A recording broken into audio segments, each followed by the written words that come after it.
past few years, the Rhino neighborhood here in Denver has experienced a lot of change. New restaurants, breweries, scooters. We're at Ironton Distillery and Craft House here in Denver, and this place is really a combination of the old and the new. It used to be an art studio and is now the passion project of two Colorado natives that we think is a mile-high must. Let's check it out. Inspired by the undeniable spirit of adventure in our colorful Colorado, Ironton Distillery is the passion project of Callan Romero and Robbie Adams.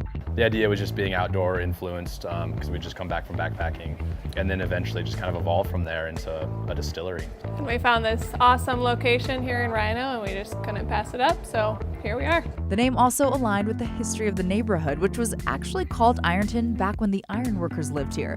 Then it was a creative art space and studio for decades, with the previous owner being a metal worker. You'll actually find some of his pieces scattered around the space. In 2018, the distillery was born with a focus on crafting cool Colorado spirits. We're both very adventurous people, so we like to say that we create adventure-ready spirits. So what's shaking with the liquor? Ironton produces everything from vodka, gin, rum, and whiskey to liqueurs and bitters. Head distiller Laura Walters came to Ironton from Stranahan's Whiskey, and she's pulling out all the stops with her concoctions. So this is all coming off the still. It should be around 80 proof. So how does this all work? The distillation process works by separating molecules based on their boiling point. So you have different molecules coming off at different times. That's where we get our cuts from. It's quite the process, so here's the basic gist of it all. They start with a recipe of grain. They malt the grain to turn the starches into sugars, add some water, add some yeast, let it ferment, then voila, you are making alcohol. Now once it's fermented, that liquid gets poured into this. It is called a still.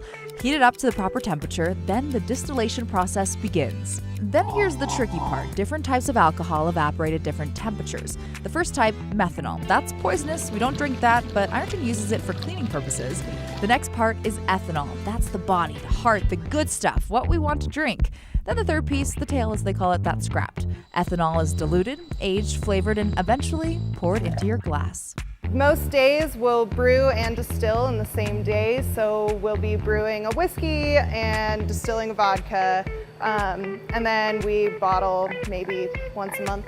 Ironton also uses an array of local ingredients to enrich the flavors of their spirits. If we want to make it a gin, we throw a bunch of botanicals in, goes through this still, and it makes gin.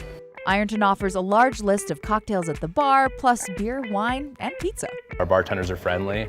You know, they can guide you through everything as far as, not just giving you a cocktail, but explaining what we do here, making spirits. They can give you a background of those spirits. Simple cocktails made with quality ingredients. Try the gin and tonic with seasonal garnishes that are actually picked from Ironton's own garden.